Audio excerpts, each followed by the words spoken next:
Amaiur, en primer lugar, queremos señalar que hoy se dará un paso importante en aras a la reparación de la tragedia que supuso la expulsión de cientos de miles de judíos de los reinos que componen hoy el Estado español y que supuso una de las mayores pérdidas intelectuales, culturales y de pluralidad que han empobrecido en todas estas áreas al Estado.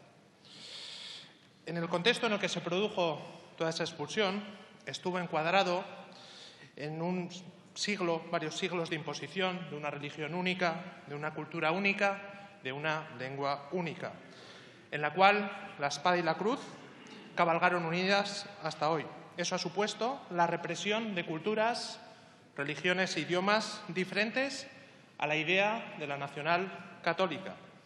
Y las consecuencias de todo aquello han llegado hasta nuestros días. Por eso, nosotros, los soberanistas vascos, independientemente de nuestro posicionamiento a favor de la nacionalidad vasca, creemos que es positivo que este Estado reconozca la nacionalidad a todos y todas las descendientes de las personas que fueron expulsadas de los reinos que hoy componen este Estado. Dicho esto, queremos mostrar también nuestra decepción, ya que esta ley, que tenía una vocación reparadora y de justicia, se ha ido tornando cada vez en un camino más difícil. Si observamos el procedimiento, las condiciones, el número de documentos a presentar, traducciones juradas, tasas, exámenes de idioma y de cultura, tener que viajar al Estado, no podemos dejar de preguntarnos cuál es la razón de todas estas dificultades. Si esta ley tenía una vocación reparadora de una injusticia en la que se produjeron expulsiones, expropiaciones, desarraigos, lo lógico hubiera sido que se haga sin que todo este procedimiento suponga un procedimiento tan gravoso para todos aquellos solicitantes. Si ustedes han calculado cuánto costará a cada uno de los solicitantes todo este procedimiento, oscilará como mínimo entre 4.000, 5.000, 6.000 euros por cada uno de los miembros. ¿Por qué no se ha posibilitado realizar en los consulados estos procedimientos y se ha preferido que sea ante notario? ¿Por qué tan solo un plazo de 3 años, prorrogable a 4?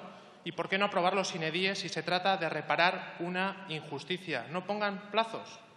¿Y por qué un examen de conocimiento del Estado, de idiomas? ¿Por qué no se ha reconocido un mayor papel a la Federación de Comunidades Judías de España, que ostenta la representación de dichas comunidades ante las autoridades competentes en el Estado y que hubiera facilitado los procedimientos? En definitiva, todos estos hechos nos llevan a pensar que el Gobierno tiene la intención clara de que cuantos menos sean los solicitantes, mejor, y que con el filtro económico se asegura que solamente puedan solicitar la nacionalidad aquellos miembros de un alto poder adquisitivo. De igual forma, teniendo en cuenta la complicación tanto de viajes como de exámenes, solo podrá hacerlo gente joven. Como dice el proverbio judío, para un hombre anciano cada colina es una montaña.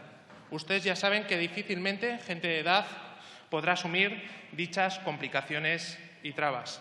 El pasado año, un miembro de la comunidad judía sefardí del País Vasco Norte, al comentarle esta nueva ley, me decía que no creía, no se fiaba que se llevase a cabo y que si se concluía difícilmente se podría acceder a la nacionalidad.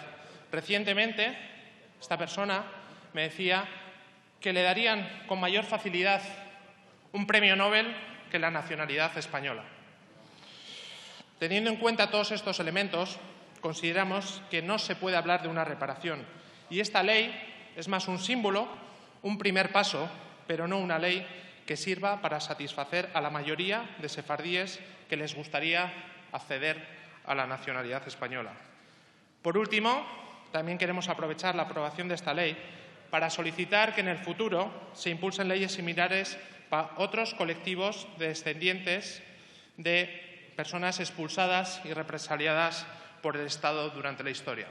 En definitiva, consideramos un primer paso positivo, pero esperamos que en el futuro esta ley resultante de la voluntad limitadora del Partido Popular y su mayoría absoluta pueda ser modificada para flexibilizar las condiciones de accesión y todos y todas las sefardíes que así lo deseen puedan solicitar la nacionalidad española.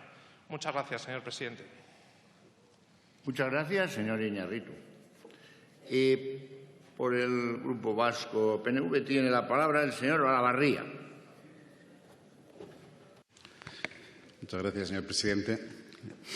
Lamento no tener